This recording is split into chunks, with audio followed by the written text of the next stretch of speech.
Hello दोस्तों, मैं मनोज कुमार शाह आप सबके अपने YouTube चैनल मैथ गुरु मनोज कुमार शाह पे एक बार फिर से स्वागत करता हूँ। उम्मीद है कि अभी तक जितने वीडियोज़ हमारे द्वारा बनाए गए हैं आप सबको पसंद आए होंगे और पसंद आ रहे हैं। आपके लाइक और कमेंट से मुझे पता चल रहा है ना। ऐसा नहीं है कि मुझे एक लाइक और एक कमेंट भी मिलता है तो मुझे काफ़ी उत्साह मिलता है कि चलिए हम पढ़ा रहे हैं जो किसी के काम तो आ रहा है।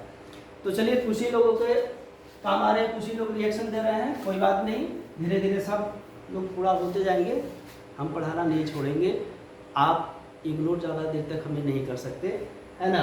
चलिए, उम्मीद करते हैं कि अभी तक जो भी पढ़े होंगे आप लोग अच्छा से समझे होंगे, सीखे होंगे। खास करके त्रिभुज में, त्रिभुज एक हमारा था कि त्रिभुज बच्चों को लगता था कि त्रिभुज बहुत बड़ा चैप्टर है, बहुत भारी चैप्टर है ना। उम्मीद है कि आप लोग को आसान लगा होगा। हमारे द्वारा पढ़ाए गए जिस प्रकार से त्रिभुज हमने पढ़ाया आपको आसान लगा होगा। चलिए, आज हम त्रिभुज के पाठ 15 तक पहुंच गए हैं और इसमें एक्सरसाइज 6.4 कर रहे हैं और इसके क्वेश्चन नंबर 6 से अंत तक आज करने वाले हैं। त्रिभुज के अब अंतिम ही चरण में हम इसके बाद 3 पर में और पढ़ेंगे और 6.5 पढ़ के त्रिभुज हमारा खत्म हो जाएगा, अर्थात आधा से ज़्यादा हम कवर कर चुके हैं। चलिए, क्वेश्चन नंबर 6 का रहा है कि सिद्ध कीजिए कि दो समरूप त्रिभुजों के क्षेत्रफलों का अनुपात इनकी संगत माध्यिकाओं के अनुपात के वर्ग के बराबर होता है। दो त्रिभुज बना लेंगे ए बी सी और P Q. A B C में ए डी माध्यिका खींच देंगे बी सी भुजा पर, और पी क्यू आर में शीर्ष पी से पी एस माध्यिका डाल देंगे क्यू आर पे। चलिए, मान लेंगे माना एबीसी, जो हमने अभी बोला, जो लिखा था उसको हमने मान लिया कि माना एबीसी और पी क्यू आर दो समरूप त्रिभुज है तथा एडी और पीएस त्रिभुज की माध्यिकाएं हैं। दिया है त्रिभुज एबी समरूप है त्रिभुज पी क्यू आर की। जब दोनों त्रिभुज, देखिए समरूप त्रिभुजों के क्षेत्रफलों की बात कर रहा है, जब दोनों त्रिभुज समरूप है और त्रिभुज समरूप है तो समरूप त्रिभुजों की संगत भुजाएं समानुपाती होती है और संगत कोण भी जो होते हैं ना वो सब बराबर होते हैं, समान होते हैं। तो सिद्ध क्या करना है, ये चीज दिया है और सिद्ध करना है त्रिभुज एबीसी का क्षेत्रफल बराबर त्रिभुज पी क्यू आर का क्षेत्रफल बराबर एडी बट्टा पी एस का होल स्क्वायर, ये हमें सिद्ध करना है। चलिए लिखेंगे, क्योंकि दिया है त्रिभुज ए बी सी में एडी तथा त्रिभुज पी क्यू आर में पी एस माध्यिकाएं हैं, ये चीज दिया। देखिए, माध्यिकाओं को दे देने से फर्क क्या पड़ता है। हम जानते हैं कि माध्यिकाओं जिन शीर्ष से खींची जाती है उस शीर्ष की समूह भुजा को वो दो बराबर भागों में विभाजित करती है, अर्थात एडी जो है ये बीसी को बीडी और सीडी के दो बराबर भागों में विभाजित करेगी, है ना। इसलिए ये हो क्या जाएगा, ये होगा बीडी का जो मान होगा और जो सीडी का मान होगा वो हाफ बीसी के मान के बराबर होगा। या आप ऐसे लिख सकते हैं 2BD बराबर 2CD बराबर BC होगा, अर्थात BD का दुगुना या CD का दुगुना BC के बराबर होगा। तथा उसी प्रकार त्रिभुज PQR में भी हम लिख सकते हैं कि QS बराबर RS बराबर हाफ QR होगा, ठीक है। या हम लिख सकते हैं कि 2QS बराबर 2RS बराबर QR का मान, ये हम लिख सकते हैं, ठीक है। इसको हमने समीकरण 1 माना। ये तो हमारा यहाँ पे जो माध्यिका दिया हुआ था उसका काम हो गया। अब देखिए, समीकरण 1 जो है ना उसमें इसका मान रखते हैं, लिखेंगे। अब समीकरण 1 से, समीकरण 1 में क्या है, ए बी बट्टा पी क्यू बराबर बी सी बट्टा क्यू आर है। अब देखिए, हम BC के जगह पे 2BD मान रख सकते हैं। आप कहेंगे सर CD मान क्यों नहीं रख सकते, आप CD भी रख सकते हैं, कोई दिक्कत नहीं है। 2BD मान रख सकते हैं, है ना। अब हम BC के जगह पे 2BD मान रखेंगे और QR के जगह पे 2QS मान रखेंगे बराबर AC बट्टा PR। तो ये है 2 कट जाएगा तो हमें क्या मिल जाएगा, देखिए हमें मिल रहा है AB बट्टा PQ बराबर BD बट्टा QS बराबर AC बट्टा PR मिल रहा है। ये हो जाएगा समीकरण 2। क्या हो गया, ये हमारा समीकरण 2 हो गया। फिर आते हैं अब त्रिभुज ABD और त्रिभुज पी क्यू एस को समरूप करते हैं। यदि आप समझ रहे होंगे कि बी डी और क्यू एस सर क्यों लिखे हैं, सी डी बट्टा आर एस क्यों नहीं लिखते, अगर सी डी बट्टा हम आर एस लिखते तो त्रिभुज ए सी डी और त्रिभुज पी आर एस को समरूप सिद्ध करते, कोई दिक्कत नहीं है।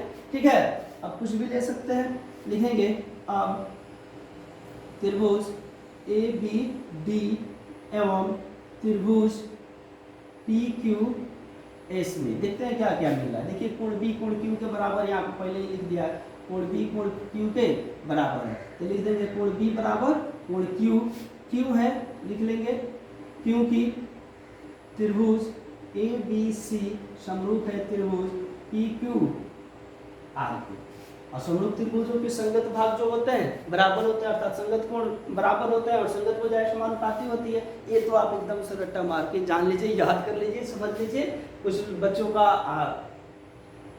प्रॉब्लम होता है कि सर बहुत छोटे छोटे लिख रहे हैं। देखिए हमारे पास अभी बहुत छोटा बोर्ड है, बोर्ड बनवा रहे हैं, जब बड़ा बोर्ड आ जाएगा तो बड़ा बड़ा भी लिखेंगे। अभी आप एडजस्ट कीजिए, हालांकि स्क्रीन पर ध्यान से देखेंगे, हाई रेजोल्यूशन में वीडियो देखेंगे। जब भी आप वीडियो देखिए 480p पे देखिए, आपको सब कुछ स्पष्ट दिखेगा, है ना, उसमें कोई प्रॉब्लम नहीं है। कोण बी बराबर कोण डी हो जाएगा, और यहाँ पे देखिए ए बी बट्टा पी क्यू और बी डी बट्टा क्यू एस मिल रहा है, तथा ए बी बट्टा पी क्यू बराबर बी डी बट्टा क्यू एस प्राप्त हो रहा है। कहाँ से प्राप्त हो रहा है, तो समीकरण 2 से प्राप्त हो रहा है। अब यहाँ पे देखिए एक पर में हमको मिल गया कि किसी त्रिभुज में एक कोण दूसरे त्रिभुज के एक कोण के बराबर हो और उसको अंतर्गत करने वाले भुजाएं ए बी बट्टा पी क्यू और बी डी बट्टा क्यू एस समानुपाती हो, तो वो त्रिभुज क्या होते हैं, समरूप होते हैं। किन कसौटियों पे, तो भुजा कोण भुजा समरूपता के नियम से, भुजा कोण भुजा समरूपता के नियम से त्रिभुज ए बी डी समरूप हो जाएगा त्रिभुज पी क्यू एस के।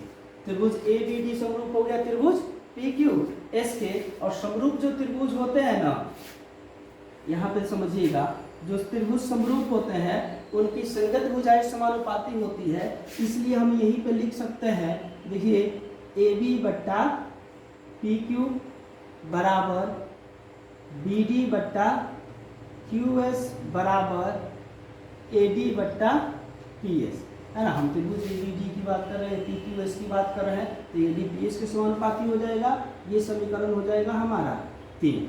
समीकरण क्या हो गया, 3 हो गया। ठीक है, अब समीकरण 1 और 3 में देखते हैं।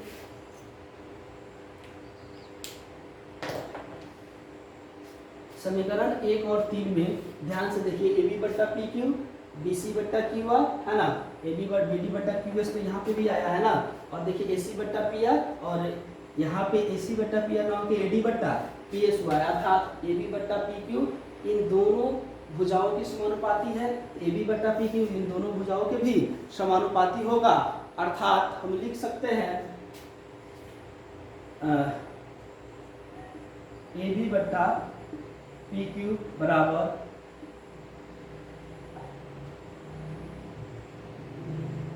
बी सी बट्टा क्यू आर बराबर ए सी बट्टा पी आर बराबर ए डी बट्टा पी एस लिख सकते हैं। क्यों लिख सकते हैं, समीकरण 1 और समीकरण 3 से, क्योंकि यदि ये सब आपस में समानुपाती है तो ये भी क्या हो जाएंगे, समानुपाती हो जाएंगे। अब बात करते हैं, ये हो गया आपका समीकरण, इसको 4 मान लीजिए, यहाँ पे लिख लेंगे समीकरण 1 और 3 से। समीकरण 1 और 3 से हमें समीकरण 4 प्राप्त हो गया। लिखेंगे चूंकि त्रिभुज ए बी सी समरूप है त्रिभुज पी क्यू आर के। देखिए चूंकि त्रिभुज ए बी समरूप है त्रिभुज पी क्यू आर के, तो समरूप त्रिभुजों के जो क्षेत्रफल होते हैं उनके भुजाओं के अनुपातों के वर्गों के बराबर उनका अनुपात होता है, तो इसलिए लिख लेंगे, इसलिए प्रमेय 6.6 से, प्रमेय 6.6 से हो जाएगा त्रिभुज ए बी सी का क्षेत्रफल बटा त्रिभुज पी क्यू आर का क्षेत्रफल बराबर ए बी बट्टा पी क्यू का होल स्क्वायर बराबर बी सी बट्टा क्यू आर का होल स्क्वायर बराबर ए सी बट्टा पी आर का होल स्क्वायर, ये होल स्क्वायर हो जाएगा, है ना। अब देखिए समीकरण इसको हम लिख दे समीकरण 5, इसको क्या लिख दे हम समीकरण 5। अब देखते हैं समीकरण 4 और 5 से लिखेंगे। अब समीकरण 4 व 5 से यदि त्रिभुज एबीसी का जो क्षेत्रफल है इनके भुजाओं के वर्गों के अनुपात के, त्रिभुज एबीसी का क्षेत्रफल अनुपात त्रिभुज पीक्यू का क्षेत्रफल का अनुपात इनकी भुजाओं के अनुपात के वर्गों के बराबर है, तो समीकरण 4 में ये सारे समानुपाती है, अर्थात A B P Q B C Q R A C P R और ए डी पी एस के समानुपाती है। तो समीकरण 4 और 5 से क्या हो जाएगा, त्रिभुज ए बी सी का क्षेत्रफल बटा त्रिभुज पी क्यू आर का क्षेत्रफल, है ना, ये ए डी बट्टा पी एस के होल स्क्वायर के भी समानुपाती होगा। ठीक है, अब यही चीज हमें यहाँ पे सिद्ध करना था और ये चीज हमने यहाँ पे सिद्ध कर दिया है, प्रूव। उम्मीद करते हैं आपको समझ में आया होगा। देखिए अलग अलग लोग हैं, अलग अलग टीचर हैं, इसको कई तरीके से आपने बोला ना ए सी डी और पी आर एस को भी समरूप करके इसको सिद्ध कर सकते हैं। तो अलग अलग तरीके होंगे, आपको वो जानना है, वो सटीक तरीका जानना है जिससे बोर्ड में आपको नंबर्स मिले। ऐसे भी तरीके नहीं जानना है कि चलिए एकदम छोटा सा में बना लिए और 5 नंबर का सवाल पूछ दिया और आपको मिला 2 नंबर। क्या फायदा ऐसे बनाने से? एक तरीके से बनाएंगे और समझ के बनाएंगे, ताकि और समझा के भी बनाएंगे, ताकि एग्जामिनर जो हमारा कॉपी से चेक करे उसको लगे कि ना लड़का सब कुछ समझा के बनाया है, तो इसे 5 नंबर में 5 नंबर दे, 1 नंबर भी ना काटे। बहुत सारे लड़कों का ये देखिएगा क्या ना होता है कि हम तो बनाए थे 80 नंबर का, लेकिन नंबर आया 60 को। भाई आप 80 नंबर का बनाए थे, सही से बनाएंगे तब तो नंबर 80 का 80 मिलेगा। आपने जिस तरीके से बनाना था उस तरीके से आपने बनाया नहीं, इसलिए आपको 80 में 80 नहीं मिला। हम उम्मीद करते हैं कि यदि आप लोग हमसे पढ़ रहे हैं और यदि आप 80 में 80 बनाते हैं, 90 में 90 बनाते हैं, 100 में 100 बनाते हैं, तो उम्मीद कीजिए आपको 100 में 100 नंबर जरूर आएंगे। पिछले बैच में जो हम पढ़ा रहे थे क्लास 10 के, हमारे अपनी कोचिंग गुरुकुल शिक्षण संस्थान के बच्चे ने 98 नंबर तक लेके मैथ में आए थे। 98, 94 ऐसे 72, 84, 88 ऐसे नंबर लेके आए थे। उम्मीद कीजिए आपका भी नंबर आएगा, कभी 100 में 100 भी आएगा, लेकिन जब एक ढंग से पढ़ेंगे, एक प्रोसेस से पढ़ेंगे, चीज़ों को समझेंगे कि कैसे बन रहा है। अब देखिए ये चीज़ रटने वाला नहीं है कि आप इसे रटेंगे। आपको लग रहा होगा सर बनाने के बाद कुछ ज़्यादा बोल रहे, नहीं, रटने वाला नहीं होगा कि आप इसे रटेंगे। आप इसे समझिए कि दिया क्या है और हमें निकालना क्या है। हम इतने समीकरण क्यों लिख रहे हैं, हमको यहाँ भी इसको लिखने की क्या जरूरत थी? हम पहले इसको लिख लेते, उसके बाद समीकरण 3 और 4 से डायरेक्ट मिला कर देते और ये चीज़ प्रूव कर देते, कोई दिक्कत नहीं था। लेकिन आपको समझाने के लिए समीकरण 1 और समीकरण 3 से समीकरण 4 बनाया, फिर इसको समीकरण 5 बनाया, फिर समीकरण 4 और 5 की तुलना करके बता दिया कि ये सारे यदि समानुपाती है तो ये भी क्या हो जाएगा, समानुपाती होगा। चलिए उम्मीद करते हैं कि आपको ये समझ में आया होगा। अब आते हैं नेक्स्ट क्वेश्चन पे, क्वेश्चन नंबर 7 पे। क्वेश्चन नंबर 7 है कि सिद्ध कीजिए कि एक वर्ग की किसी भुजा पर बनाए गए समबाहु त्रिभुज का क्षेत्रफल उसी वर्ग के एक विकर्ण पर बनाए गए समबाहु त्रिभुज के क्षेत्रफल का आधा होता है।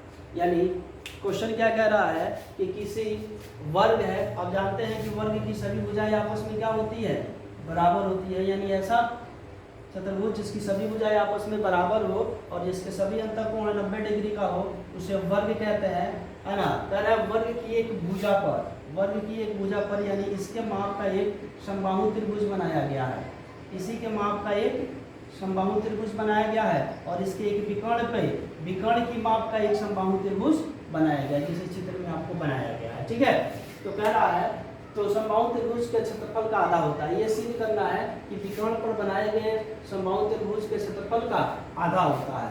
यानी लिख लेंगे चतुर्भुज एबीसीडी एक वर्ग है जिसकी एक भुजा AB तथा विकर्ण AC है, AB तथा AC पर समबाहु त्रिभुज ABE तथा ACF बनाए गए हैं।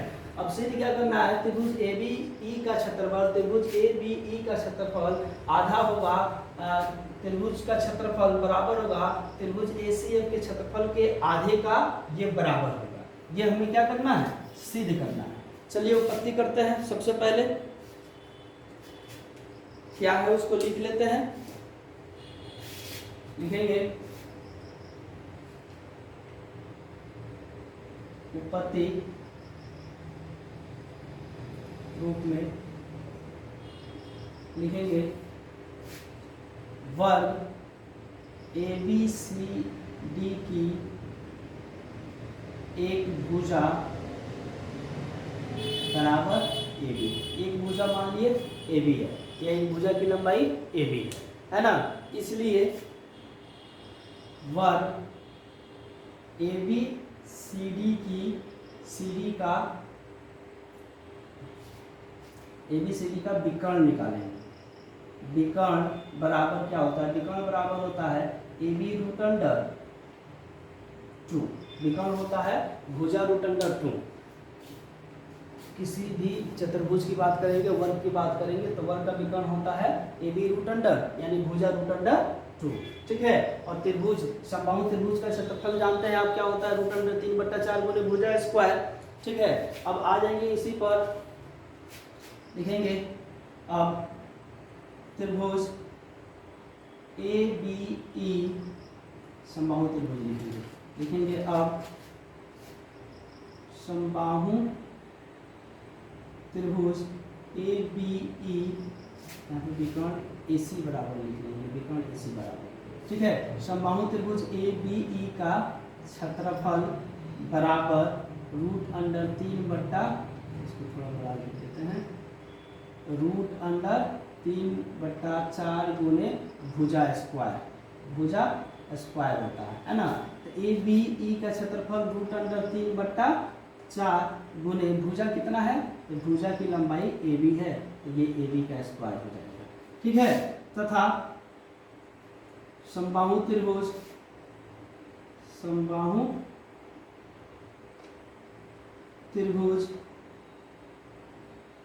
दूसरा त्रिभुज कौन सा है? दूसरा त्रिभुज ACF का क्षेत्रफल ये भी हो जाएगा रूट अंडर 3/4 गुने भुजा स्क्वायर की जगह पे डायरेक्ट हम AC स्क्वायर लिख सकते हैं। इसकी प्रत्येक भुजा AC स्क्वायर है, AC स्क्वायर के बराबर लंबी है तो AC स्क्वायर लिख लिए। ठीक है। अब क्या करेंगे? लिखेंगे फिर त्रिभुज ABE का क्षेत्रफल बटा त्रिभुज ACF का क्षेत्रफल। समबाहु त्रिभुज बार बार नहीं लिखेंगे, दोनों का क्षेत्रफल का अनुपात ज्ञात करेंगे। तो ये क्या हो जाएगा? रूट अंडर 3/4 गुने भुजा AB है तो AB का स्क्वायर बट्टा ये हो जाएगा रूट अंडर 3/4 गुने इसकी भुजा AC है तो AC का स्क्वायर। अब देखिए root under 3/4 root under 3/4 cut जाएगा तो यहाँ पे आपको क्या मिलेगा? AB बट्टा AC का होल स्क्वायर, दोनों का कर सकते हैं, दोनों स्क्वायर है। अब चूंकि AB बट्टा, अब AC को हम लिख सकते हैं AB रूट अंडर 2, कोई दिक्कत? क्योंकि यहाँ पे देखिए AC विकर्ण का मान निकाले हैं, AC बराबर AB रूट अंडर 2, तो इसको AB रूट अंडर 2 का होल स्क्वायर लिखेंगे तो ये हो जाएगा AB बट्टा AB गुने 2, रूट अंडर 2 का स्क्वायर 2। अब देखिए AB से कट जाएगा, सॉरी ऐसे लिखिए है ना, अभी यही रहने देते हैं। अब इसको क्या करेंगे? हम करेंगे AB बट्टा AB को काट दीजिए, AB से कट जाएगा एक मरतबा। अब स्क्वायर है, AB रूट अंडर 2 BC है और AC का स्क्वायर है ना। अब चूंकि ये AC का स्क्वायर है, किसका स्क्वायर है? AC और AB दोनों स्क्वायर में है और AC बराबर AB रूट अंडर 2 हमें मालूम है। AC बराबर क्या मालूम है? AB रूट अंडर 2 हमें मालूम है। तो ये देखिए ये स्क्वायर निकालेंगे तो 1/1 का स्क्वायर 1 और 2 रूट अंडर 2 का स्क्वायर 2 हो जाएगा, अर्थात ABE का क्षेत्रफल और ACF, यहाँ पे लिखने छोड़ दिए, ACF का क्षेत्रफल 1/2 आ गया। तो हमें क्या सिद्ध करना था? यही सिद्ध करना था। तो लिखेंगे त्रिभुज, इसलिए त्रिभुज ABE का क्षेत्रफल बराबर हाफ त्रिभुज ACF का क्षेत्रफल होगा। क्यों होगा? क्योंकि ये इसका आधा है ना। देखिए त्रिभुज ABE का क्षेत्रफल 1 आया है और त्रिभुज ACF का क्षेत्रफल 2 आया है, तो ABA का क्षेत्रफल ACF का क्षेत्रफल का आधा हुआ कि नहीं हुआ? अब इसी का यहाँ पे हम क्या लिख लेंगे? बराबर हाफ, आधा होता है, ये समझाना था समझा दिए, ये हो गया हैंस रूट, है ना। उम्मीद करते हैं ये आपको समझ में आया होगा। ये बहुत ही छोटा सा क्वेश्चन था जिसमें ज़्यादा दिमाग लगाना नहीं था, बस ये आपको सूत्र मालूम होना चाहिए कि कोई भी वर्ग होता है तो वर्ग का विकर्ण क्या होता है, वर्ग का विकर्ण बराबर क्या होता है ना। इसकी कोई भी भुजा मान लीजिए 3-3 सेंटीमीटर की लंबी है तो विकर्ण बराबर क्या हो जाता है 3√2, इसका क्या हो जाता है विकर्ण हो जाता है। कैसे 3√2 विकर्ण होता है, मान लीजिए यहाँ से कोई विकर्ण हम खींचते हैं तो ये तो यहाँ पे संपूर्ण त्रिभुज बनाता है और ये भी 3 सेंटीमीटर लंबा है। अब देखिए संपूर्ण त्रिभुज में कर्ण का मान निकालेंगे तो 3 का स्क्वायर जोड़ 3 का स्क्वायर रूट अंडर क्या हो जाएगा 3 के 9 और जोड़ 9, तो ये हो जाएगा रूट अंडर 18। रूट अंडर 18 का मान क्या होगा, अब देखिए 9 दूना 18 होता है तो 3√2 हो जाएगा कि नहीं होगा। डायरेक्ट सूत्र से यदि हम बनाते हैं तो यानी आपको सूत्र मालूम होना चाहिए, सूत्र मालूम होगा तो आप बना सकते हैं, ठीक है।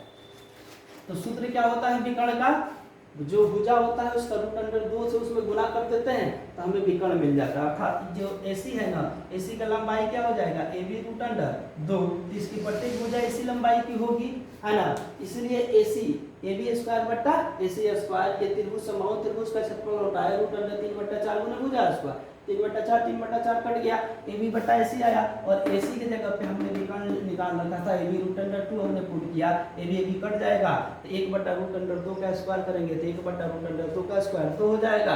और यही हमें सिद्ध करना था। देखिए ACF का क्षेत्रफल दुगुना है ABE के क्षेत्रफल के रेशियो में देखा जाए तो ABE का क्षेत्रफल क्या हो जाएगा, है ना, ABE का क्षेत्रफल बराबर होगा ACF के क्षेत्रफल का आधा, यही हमें सिद्ध करना था। चलिए उम्मीद करते हैं ये समझ में आया होगा। चलिए अब आते हैं क्वेश्चन नंबर 8 और 9, दो वस्तुनिष्ठ टाइप के क्वेश्चन दिए हुए हैं तो वस्तुनिष्ठ की तरह ही हम इसे बनाएंगे। क्वेश्चन नंबर 8 का रहा है कि ABC और BDE दो समबाहु त्रिभुज इस प्रकार है कि D भुजा BC का मध्य बिंदु है, त्रिभुजों ABC और BDE के क्षेत्रफलों का अनुपात ज्ञात करना है। देखिए इसको बिना बनाए भी हम आंसर लिख सकते हैं, लेकिन थोड़ा सा इस पर आपको समझाना जरूरी है। सबसे पहले एक समबाहु त्रिभुज बना लेते हैं। एक समबाहु त्रिभुज हम बना लिए ABC और कह रहा है कि D भुजा BC का मध्य बिंदु है, D भुजा BC का मध्य बिंदु है तो त्रिभुजों ABC और BDE के क्षेत्रफलों का अनुपात ज्ञात करें। देखिए दोनों पहले क्या कर रहा है ABC और BDE दो क्या है समबाहु त्रिभुज है, अर्थात समबाहु त्रिभुज ये यहाँ पे है ना तो ये भुजा इसका भी मध्य बिंदु होगा तो यहाँ से इसको मिलाएंगे और इसको हम E नाम दे देंगे। क्या नाम दे देंगे E नाम दे देंगे और त्रिभुज ABC और BDE के क्षेत्रफलों का अनुपात ज्ञात कर लेंगे। अब देखिए चूंकि D भुजा यहाँ पे लिखेंगे, चूंकि D भुजा BC का मध्य बिंदु है, इसलिए BD बराबर हाफ BC हो जाएगा, BD बराबर हाफ BC हो जाएगा या 2BD बराबर BC होता है, 2BD बराबर BC हो जाएगा। और देखिए समबाहु त्रिभुज है, दोनों कौन सा त्रिभुज है समबाहु त्रिभुज है और इनके क्षेत्रफलों का अनुपात निकालना है तो निकालेंगे त्रिभुज ABC का क्षेत्रफल बटा त्रिभुज BDE का क्षेत्रफल। अब दोनों का क्षेत्रफल देखिए कितनी आसानी से निकल जाएगा। क्षेत्रफल ऐसे निकलेगा त्रिभुज ABC का क्षेत्रफल क्या हो जाएगा √3/4 गुने भुजा स्क्वायर, √3/4 गुने भुजा स्क्वायर और हम भुजा लेंगे BC, कौन सी कोई भी भुजा ले सकते हैं हम BC लेंगे, बट्टा BDE का क्षेत्रफल क्या हो जाएगा √3/4 गुने भुजा स्क्वायर और भुजा लेंगे हम BD। भुजा क्या ले लिया हम BD, √3/4 कट गया। और BC क्या है, BC बराबर देखिए 2BD है, BC बराबर क्या है 2BD, तो हम यहाँ पे 2BD लिख सकते हैं बटा BD। अब देखिए √3/4 गुने भुजा स्क्वायर होता है समबाहु त्रिभुज का क्षेत्रफल। अब इसका क्या हो जाएगा स्क्वायर होगा, BD एक मत में कट जाएगा तो 2/1 का होल स्क्वायर होगा तो 2 दूना 4/1 अर्थात 4/1 इसका आंसर हो जाएगा ऑप्शन नंबर C हो जाएगा। बहुत ही आसानी से आप बना सकते हैं।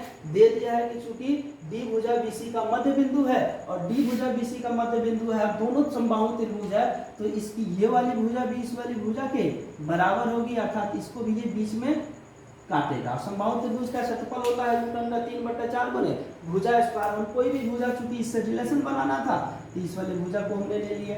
हमने इससे रिलेशन बनाना होता तो AB/A ही ले लेता, कोई दिक्कत नहीं होता। लेकिन डी भुजा BC का मध्य बिंदु ये दिया है, इसलिए हम मध्य बिंदु से निकाल लेंगे कि BD बराबर क्या होगा, हाफ BC होगा, या 2BD बराबर BD का 2 गुना BC के बराबर होगा। और यहाँ से इसका क्षेत्रफल निकाल लेंगे आसानी से, 4:1 निकल जाएगा। इसके लिए कोई बड़ा काम नहीं करना है, आप इसको बिना लिखे आप डायरेक्ट ये लिख सकते थे, ठीक है, लेकिन ये आपको बना के दिखा दिए ताकि ये आपको समझ में आ जाए। उम्मीद करते हैं ये समझ में आया होगा। चलिए अब नेक्स्ट आते हैं। नेक्स्ट क्वेश्चन है कि दो समरूप त्रिभुजों की भुजाएं 4:9 के अनुपात में इन त्रिभुजों के क्षेत्रफलों का अनुपात ज्ञात कीजिए। देखिए, दो त्रिभुजों की भुजाओं का अनुपात, भुजाओं के अनुपात 4:9 है, भुजाओं के अनुपात 4:9 है, तो कोई भी त्रिभुज का क्षेत्रफल हो, किसी भी त्रिभुज का क्षेत्रफल हो, परमेय 6.6 में कहता है यदि कोई दो समरूप त्रिभुज है और उनके क्षेत्रफलों का अनुपात उनके भुजाओं के वर्गों, उसके भुजाओं के अनुपात के वर्ग के बराबर होता है, तो ये भुजाओं का अनुपात है, इसका वर्ग निकाल लेंगे। 4 × 16 और 9 × 81 क्या हो जाएगा, 16:81। 16:81। कुछ नहीं करना है आपको, सिर्फ आपको समझना है कि क्वेश्चन क्या दिया हुआ है और हमें बनाना क्या है। परमेय 6.6 याद करेंगे कि दो समरूप दिख रहा है, दो समरूप त्रिभुजों की भुजाएं क्या रहा है, तो समरूप त्रिभुजों का क्षेत्रफलों का अनुपात उनकी भुजाओं के अनुपात के वर्गों के बराबर होता है, तो भुजाओं का अनुपात दिया है तो इसका वर्ग कर लीजिए। 4 × 16 और 9 × 81। कहीं जाने की आपकी जरूरत नहीं है, अर्थात आप त्रिभुज बना के भी आप बना सकते हैं, लेकिन वस्तुनिष्ठ है ना, हम बड़ा त्रिभुज बनाएंगे और वो करेंगे तो उतना समय हमारे पास नहीं बचेगा।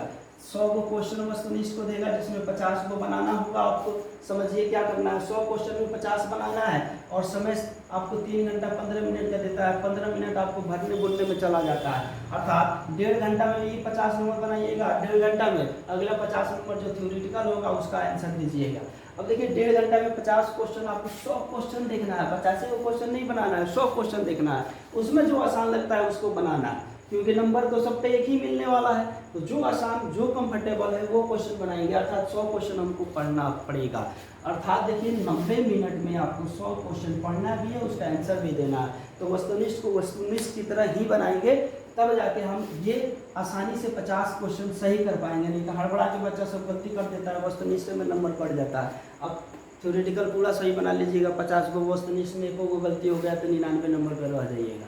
चलिए उम्मीद करते हैं कि आज ये 6.4 चैप्टर खत्म हो गया। नेक्स्ट वीडियो, अगले वीडियो में 6.5 के जो बाकी के प्रमेय पढ़ना है, पाइथागोरस का विलोम और एक और प्रमेय पढ़ना है, तो प्रमेय 6.7, प्रमेय 6.8 और प्रमेय 6.9 तीनों प्रमेय उम्मीद कर है कि एक ही वीडियोज में आ जाए, ज़्यादा लंबा ना हो, तीनों प्रमेय एक ही वीडियोज में करेंगे, उसके बाद उसके क्वेश्चंस करेंगे। चलिए तब तक के लिए बाय, जय हिंद। पढ़ते रहिए और अपने दोस्तों में वीडियोस को शेयर करते रहिए। और हाँ, यदि कोई शिकायत हो या आप अप्रिशिएट करना चाहते हैं तो कमेंट बॉक्स में कमेंट जाके ज़रूर कमेंट करें। और हाँ, अगर वीडियो अच्छा आपको लग रहा है तो लाइक भी कर दिया कीजिए, ताकि हमको उससे उत्साह भी आप मिले कि आगे और भी वीडियोज़ आपके लिए बनाते रहिए। चलिए तब तक के लिए थैंक यू।